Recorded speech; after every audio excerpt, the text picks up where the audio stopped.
سيد الوزير المحترمة، السيدات والسادة المستشارين المحترمون، نسائلكم سيد الوزير المحترم عن التدابير والإجراءات التي اتخذتها الحكومة للحد من ظاهرة انتشار الغبار الأسود الذي أصبح يشكل خطرا حقيقيا على صحة وسلامة ساكنة مدينة قنيطرة ومدينة المرسى. وشكرا. شكرا السيد المستشار المحترم. كلمة السيد الوزير للإجابة على السؤال. شكرا السيد المستشار المحترم من الفريق الاشتراكي على لرصد جودة الهواء اللي كتواجد في وسط المدينة، وغادي سيتم تعزيزها خلال الأسابيع المقبلة بمحطة ثانية ثابتة في منطقة ولاد وجيه في إطار واحد اتفاقية مشتركة مع الوزارة بدعم مالي كيبلغ 1.5 مليون ديال الدرهم. كيف ما كتعرفوا كتتم عمليه تتبع جوده الهواء في المدينه من خلال المتابعه اليوميه لكل المعطيات اللي وارده من هذه المحطه الثابته اللي هي واحده، المعطيات الوحده متنقله لرصد جوده الهواء ديال المختبر الوطني للدراسات ورصد التلوث، وكيتم مقارنه ديالها مع المعايير والعتبات اللي معمول بها.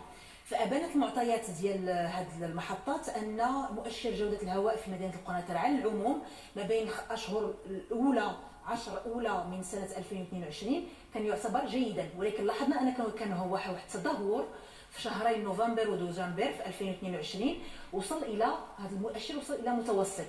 فعقدنا واحد اللقاءات تواصلية مع عدد من ممثلي جمعيات المجتمع المدني اللي كتهتم بالشأن البيئي تحت إشراف السلطة الإقليمية خلال الأشهر الماضية، وعرضنا عليهم المعطيات والنتائج لجودة الهواء والمجهودات اللي قمنا بها بتنسيق مع السلطة الإقليمية لمراقبة البيئة والمختبر الوطني والشرطة البيئية. ولا زالت عملية القياس والمراقبة متواصلة بمختلف مواقع المدينة بما فيها المناطق الصناعية وكذا عملية الجزر عند الاقتضاء. فيما يخص المحطة الحالية 615 ميجاوات، فإذا المكتب الوطني للكهرباء والماء الصالح للشرب يحث على أنه كتم التشغيل ديالها بطريقة جزئية ولفترة زمنية محدودة لدعم الشبكة الكهربائية خلال ظروف جد استثنائية متمثلة في حالة الطوارئ عند توقف بعض المحطات الأساسية.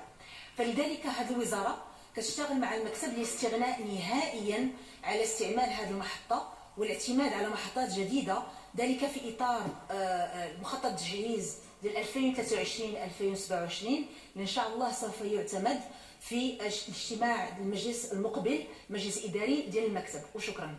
معكم اليوم إشكالية الغبار الأسود المنتشرة في بعض المناطق، ونحن نشهد حالة حاضرة وهي مدينة قنيطرة وقبلها مدينة المرسى والعيون الذين يعيشون سكان حالة من التذمر والاستياء بسبب عودة الغبار الأسود للمعامل الحرارية المكلفة بتوليد الطاقة الكهربائية والمصانع التي تستعمل الفيول أو زيت الوقود الحمر. وانطلاقا من بعض التحاليل المخبريه التي قام بها بعض اعضاء المجتمع المدني، تبين ان النتائج كانت صادمه بفعل وجود ارتفاع ثاني اكسيد الكبريت بشكل كبير، علما انها ماده خطيره تساهم في خطر الاصابه بامراض الجهاز التنفسي والقلب والاوعيه الدمويه والامراض الخبيثه لا قدر الله. لا يخفى عليكم أنه بناء على نص القانون الإطار رقم 1299 الذي يعتبر بمثابة ميثاق وطني للبيئة والتنمية المستدامة، وأيضا قانون 03/13 المتعلق بمكافحة تلوث الهواء، وعملا بالتزامات المغرب الدولية تجاه البنية التحتية المستدامة المعبر عنها في اتفاقية باريس حول التغيرات المناخية، وعليه فإن العمل والبحث عن إيجاد حلول لهذه المشكلة هو أولوية قصوى بالنسبة لوزارتكم.